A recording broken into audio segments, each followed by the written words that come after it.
नमस्कार दोस्तों, मेरा नाम है माही और आप देख रहे हैं एसएम न्यूज़। आज मैं आपको बताने वाली हूँ बाबा साहेब भीमराव अंबेडकर जी के बारे में। क्या अपना ही बनाया संविधान जला देते बाबा साहेब, पर क्यों? भारतीय संविधान को जलाना चाहते थे बाबा साहेब भीमराव अंबेडकर, पर क्यों? ऐसी क्या नाराजगी थी? ऐसी क्या असली वजह है जो बाबा साहेब अपना ही संविधान को जलाना चाहते थे? 15 अगस्त 1947 को देश आजाद हुआ था, लेकिन संविधान को बनाने की प्रक्रिया इससे पहले शुरू हो चुकी थी। संविधान को तैयार करने के लिए 6 दिसंबर 1946 को संविधान सभा का गठन हुआ था। 26 जनवरी 1950 को संविधान देश में प्रभावी हुआ था और भारत संविधान और लोकतांत्रिक देश बन गया था। आपको यहाँ बता दें कि भारतीय संविधान दुनिया में सबसे बड़ा है। इसमें जितनी विविधताएं हैं उतनी दुनिया के किसी संविधान में नहीं है। भारतीय संविधान हस्तलिखित है, इसे किसी ने टाइप या प्रिंट नहीं किया था, बल्कि ये हाथों से लिखा गया था। भारतीय संविधान के जनक डॉक्टर बाबा भीमराव अंबेडकर को इसके निर्माण में 2 साल से ज्यादा का वक्त लगा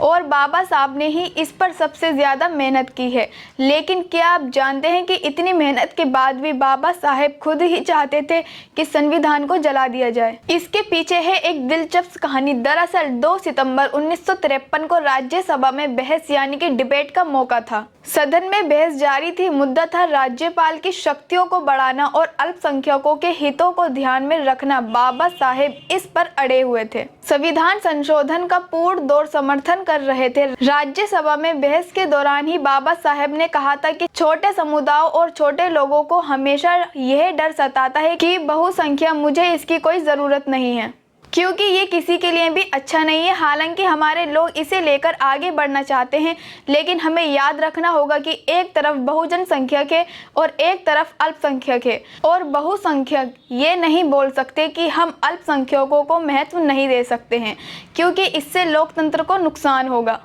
मुझे कहना चाहिए कि अल्पसंख्यकों को नुकसान पहुंचाना सबसे ज़्यादा नुकसानदेह होगा। अल्पसंख्यकों के अधिकारों को लेकर बाबा साहेब हमेशा से जग रहे हैं। किसी भी तरह अल्पसंख्यक के अधिकार बहुसंख्यक छीनना, इसके हमेशा बाबा साहेब खिलाफ रहे हैं। ठीक 2 साल बाद राज्यसभा में फिर वही मुद्दा उठा। इस बार पंजाब से सांसद अनूप सिंह अंबेडकर के बयान को उठाया और कहा कि आपने संविधान को जला देंगे, जिसके जवाब में बाबा साहेब ने कहा कि मैं अभी भी यही आपको जवाब दूंगा। मेरे मित्र कहते हैं कि पिछली बार मैंने कहा था कि मैं संविधान को जलाना चाहता हूं। पिछली बार मैंने जल्दबाजी में इसका कारण नहीं बताया। अब जब मेरे मित्र ने मुझे मौका दिया है तो मुझे लगता है कि मुझे कारण बताना चाहिए। कारण यह है कि हमने भगवान के रहने के लिए एक मंदिर बनाया।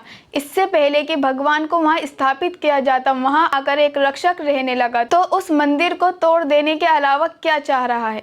हमने इसे असुरों के रहने के लिए तो नहीं बनाया था, हमने इसे देवताओं के लिए बनाया था। इसलिए मैंने कहा था कि मैं इसे जला देना चाहता हूँ। भारतीय संविधान सबसे बड़ा संविधान है। इसमें 25 भाग, 12 अनुसूचियां और 448 अनुच्छेद हैं। भारत एक लौता संप्रभु और गणतंत्र देश है, जिसमें विविधताएं। संविधान सभा के 284 सदस्यों ने 24 जनवरी 1950 को इस पर साइन किए थे, जिसमें 15 महिलाएं भी थीं। इसे पूरी तरह से प्रेम बिहारी नारायण राय ज्यादा ने अपने हाथों से लिखा था, जिसके लिए उन्हें एक विशेष कमरा दिया गया था। इसे लिखने में करीब 6 महीने लगे थे। इसे लिखने में 303 नंबर की 432 लिप का प्रयोग किया गया था, जिसे बर्मिंघम से मंगाया गया था। यहाँ बता दें कि इसके लिए उन्होंने एक भी पैसा नहीं लिया, बल्कि उन्हें सिर्फ हर पन्ने पर अपना और अपने दादा का नाम लिखने की अनुमति मांगी थी। इस खबर में बस इतना ही। मिलते हैं अगली वीडियो में। आपको ये वीडियो कैसी लगी कमेंट्स में ज़रूर बताइएगा। धन्यवाद। जय भीम साथियों, मेरा नाम है माही, जिसका आपको था बेसब्री से इंतज़ार। बहुजन समाज का ऐतिहासिक कैलेंडर 2025 अब आपके बीच आ गया है। आप अपना कैलेंडर आज ही बुक करवाएं। आप मुझे मेरे नंबर पर कॉल कर सकते हैं या अपना कैलेंडर बुक कराने के लिए मुझे व्हाट्सअप भी कर सकते हैं। मेरा नंबर है 9910886670। आप मुझे अभी कॉल करके अपना कैलेंडर बुक करा सकते हैं। अगर आपने अभी तक हमारा चैनल सब्सक्राइब नहीं किया है तो सब्सक्राइब करें और घंटी का बटन बिल्कुल भी दबाना ना भूलें, ताकि सभी लेटेस्ट खबरें पहुंच सकें आप पे सबसे पहले।